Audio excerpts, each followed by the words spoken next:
Excel এর এক্ষেত্রে ব্যয়বহুল ব্যবহার হচ্ছে, তাই আমাদের ফোকাস করা উচিত যে এক্সেল ব্যবহার করতে মানে এক্সেলের কিছু সূত্র আছে, প্রত্যেকটা কাজের জন্য একটা করে সূত্র আছে, আমাদের সূত্রগুলোকে আয়ত্ত করতে হবে। সূত্রগুলো আয়ত্ত করতে হবে জি এক্সেলে জি সূত্রকে কি বলে ফর্মুলা বলে জি হ্যাঁ আর ফর্মুলা তৈরি করার জন্য একটা জিনিস লাগে সেটা কি ফাংশন ফর্মুলা তৈরি করার মূল উপাদান কি ফাংশন তুমি তরকারি রান্না করবে তরকারি তো এটাতে কি কিছু লাগবে না জি মূল উপাদান থাকবে না একটা জি তরকারির মূল উপাদান হচ্ছে যদি গোশত রান্না করে তাহলে মূল উপাদান কি না লবণ তো আছে কিন্তু মূল উপাদান হচ্ছে গোশত আমি কি বুঝতে পারছি জি মানে আমি গোশত রান্না করব তাহলে মূল উপাদান গোশত তার সাথে আলু যোগ করি আমরা প্রয়োজনে তার সাথে মশলা যোগ করি লবণ যোগ করি পানি যোগ করি তেল যোগ করি কি লোবান ঠিক আছে না তাহলে ফর্মুলা হচ্ছে একটা জিনিস এটার মূল উপাদান হচ্ছে কি ফাংশন সুন্দর বলো না আর কিছু তোমার থেকে আমরা একটু শুনি হ্যাঁ বাকিরা একটু মেন্টাল প্রিপারেশন নাও একটা দুটো লাইন তুমি আমাদেরকে একটু শিখাবা সবার থেকে আমরা শুনলে তো আমাদের জন্য সুবিধা হবে এটাও কিন্তু আমাদের জন্য গুরুত্বপূর্ণ তাই না গ্রুপ ক্লাস হবে সূত্রগুলো আয়ত্ত করার দ্বারা আমরা অনেক বড় কাজগুলো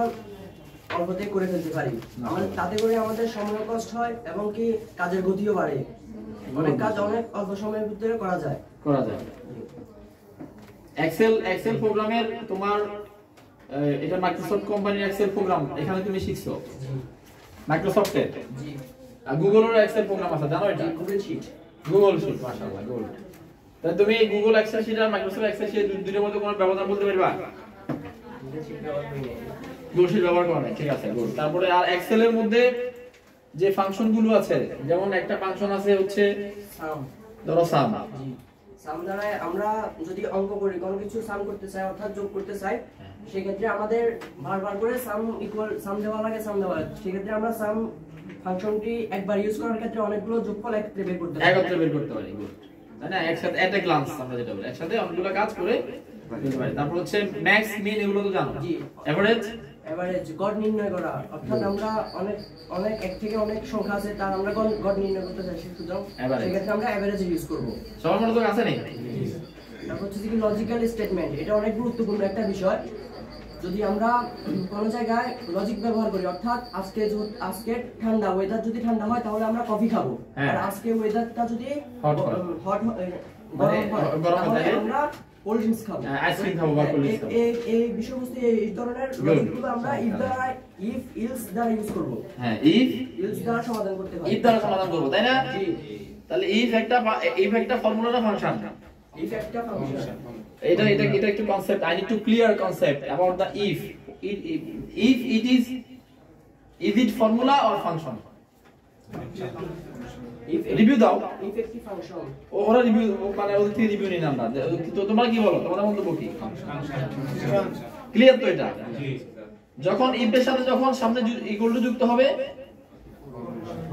যখন এটা এখানে আর্গুমেন্ট আসবে আর্গুমেন্ট এটা ভিতরে কি আছে মানে স্ট্রাকচার আছে গঠন আছে তাই না তখন এটা কি হয়ে যাবে একটা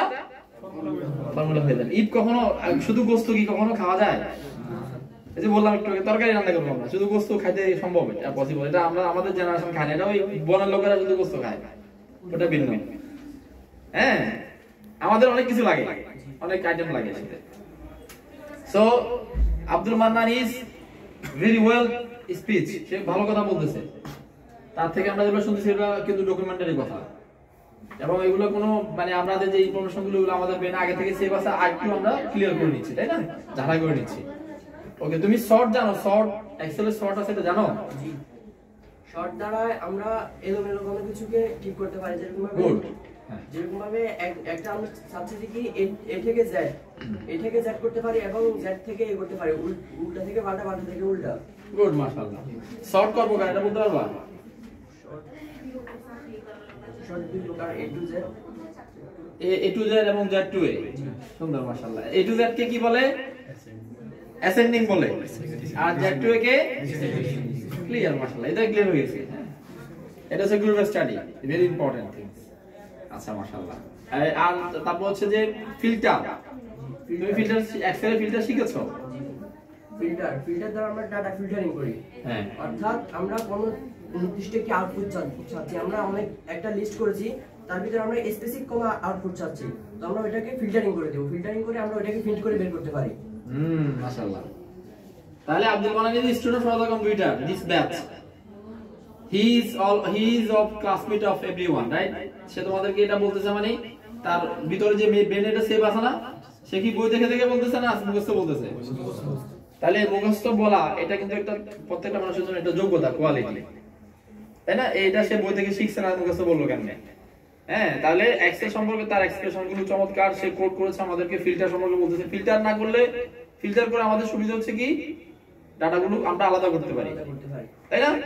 যে আমরা বলি যে আমাদের একটা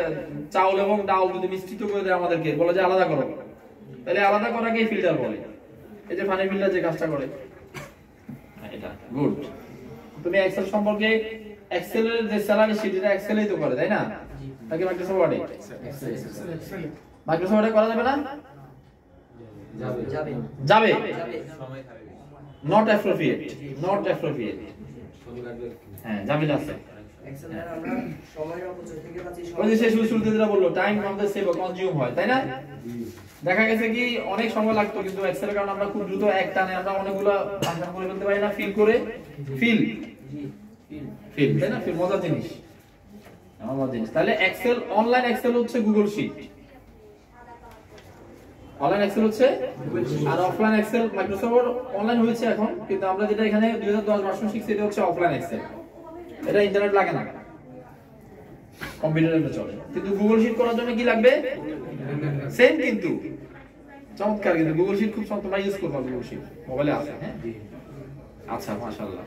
এখন আব্দুল মান্নানকে তোমাদের পক্ষ থেকে কেউ কোনো প্রশ্ন করবে এক্সেল সম্পর্কে? ওকে কোনো প্রশ্ন করবা?